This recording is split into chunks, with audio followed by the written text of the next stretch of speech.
All right, so I want to speak a little off the cuff on this one. So I want to talk about why long-term investing is a better option than day trading.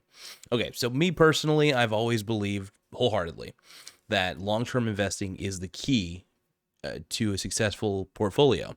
Um, I think for too long we've grown a little too accustomed to just thinking that short-term gains matter, when in all reality, they kind of don't. Long-term holdings are way better. You can let the principal appreciate over time. There is the compound interest effect. Um, any dividends you receive, you can reinvest right back into the same company. I don't always do that, and I usually take whatever dividends I get and put them into whatever company I think is worthy. But I have a very diversified portfolio, though. Anyway, the goal is to always be able to pay the tax man. So you should always keep a healthy amount of the dividend sitting to the side in your brokerage. Let's see. What is Daddy trying to say? What I'm really trying to say though is I love I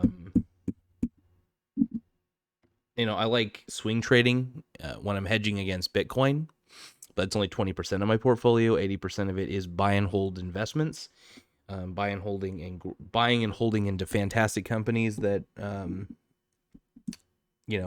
companies that I'd be willing to buy on the dip. Basically, the Coca-Colas, the Altria groups, the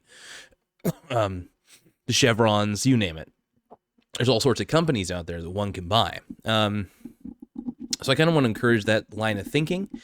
Is there's always an investment opportunity out there somewhere. But I really have just I enjoy speaking off the cuff more. And while I've enjoyed doing scripted episodes, and I intend on doing more of those, I think it was kind of necessary for me to talk more about the important stuff, really important stuff, like a comparison between long-term investing and day trading. Long-term investing, you are looking for companies, you're buying shares of those companies periodically when you can, when you have the money available, and then you hold on to those assets, and you accumulate the returns from those investments. And the returns aren't from the principal. No, I mean, sure, you want the principal to increase over time. You want your position to become more valuable over time, because that also means, in turn, typically the dividend raises as well if it's a great company. But the conclusion is it has to be a good company. It has to have profitability. It has to have less debt, more assets. It has to continually grow. There's got to be continued growth for all time. And I also like it when a company can buy back its shares without having to borrow the money to do it. That's smart. But there's just really good companies out there, and I think as long as you're willing to buy and hold fantastic companies, you're going to have a decent time. You're not going to beat the market. I'll tell you that right now. I know I don't beat the market. And people often question, why the hell do you do it then? I do it because I know by default I'm beating inflation. That's a good thing. But all the companies I buy are relatively decently valued, and they're good companies.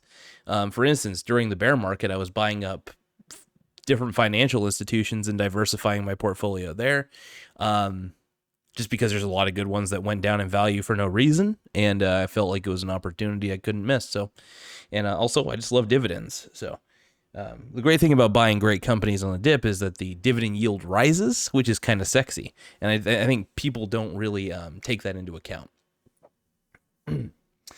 Anyway, though, but my thing is I just want to grow and grow and grow my portfolio. And the truth is, my goal is to maintain wealth. While my show gets more popular on different platforms, I have to find ways to maintain wealth. So I really have to be smart about how I'm using my money. So long-term investments is the key. Whether I'm making money from my work or this work that I'm doing here with this show, I want to make sure that I am constantly taking the money that I get from these active sources of income and investing them into great productive assets, like the great companies I invest in, like a Coca-Cola, for example, which in a weird way is once I invest in it, it becomes passive income in the form of a dividend. Not everybody agrees with this. People get pissed that you get taxed from dividends. I know. I'm okay. Like, I am totally fine getting taxed from dividends. I know it's not the most efficient strategy in the world, but to hell with it. Who the hell cares? I'm buying and holding forever. I'm using the dividends as a source of income. I have no shame in admitting that.